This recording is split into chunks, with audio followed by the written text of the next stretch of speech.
He was barefoot when he walked onto that massive stage. The lights above him were brighter than anything he had ever seen. The microphone looked almost as tall as his arm, and the audience, hundreds, maybe thousands of people, stared at him in silence. Some giggled, some whispered, wondering why a skinny boy in a faded t-shirt and shorts was standing in a place usually reserved for the most confident, polished contestants. His name was Jammer. He was just 14 years old. The judges looked at him with raised eyebrows. One of them asked, half curious and half doubtful, "Do you have a song prepared?" Jammer nodded quickly. His hands trembled, his voice cracked as he whispered, "Yes, sir." Hotel California. There was laughter from the crowd. Hotel California, someone repeated, surprised. The classic rock anthem was not the kind of song anyone expected from a boy who clearly had no training, no backing track, not even shoes on his feet. But Jammer closed his eyes. He thought about his mother, who used to hum that very song, while she cooked rice over a tiny charcoal fire in their village back in Cebu. She had died 2 years earlier, leaving Jammer and his younger sister to fend for themselves.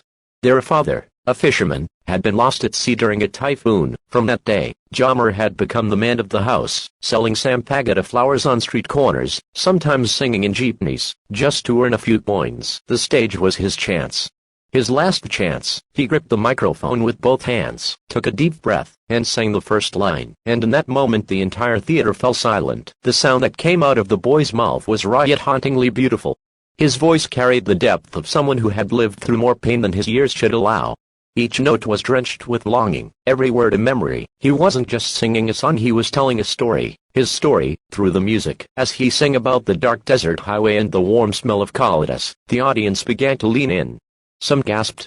Others wiped their eyes without realizing. The judges, who moments ago looked doubtful, now sat frozen, their expressions softening as tears welled up. Halfway through the song, Jammer's voice cracked. His throat tightened with emotion. For a split second, it looked like he might stop, but then he heard it, the sound of gentle applause, the murmurs of encouragement from strangers, who were suddenly rooting for him. He pushed through, stronger than before. By the time he reached the iconic guitar outro sung in his own unique vocal improvisation, the entire hall was on their feet. People were clapping, cheering, crying. The judges, without hesitation, stood with the crowd. Tears rolled down their cheeks. One of them whispered into her microphone, her voice breaking, "I've heard Hotel California 1,000 times in my life. But never like this. You sang it with your soul." Another judge leaned forward and asked, "Jammer, where do you live?" The boy hesitated.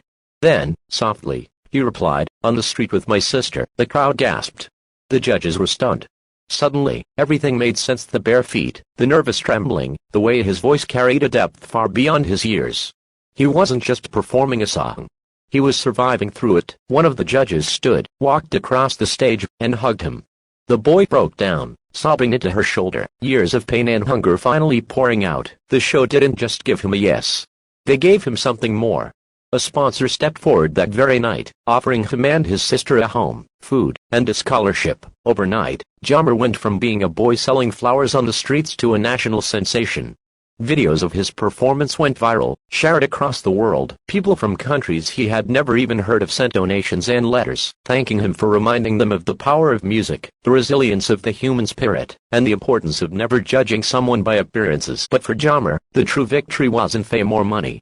It was seeing his little sister sitting in the front row of the finale, wearing a brand new dress, smiling brighter than she ever had. And that night, before he walked off the stage, Jammer whispered into the microphone, "This is for Mama and Papa.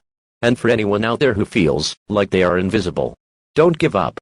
Someone will hear your song." The crowd erupted again, louder than ever, because sometimes, it takes the voice of a poor boy with no shoes, to remind the world that true talent, true beauty, and true courage are born from struggle. And that's how a barefoot Filipino boy singing Hotel California brought the judges and the world to tears. If this story touched your heart, remember to subscribe for more stories of kindness.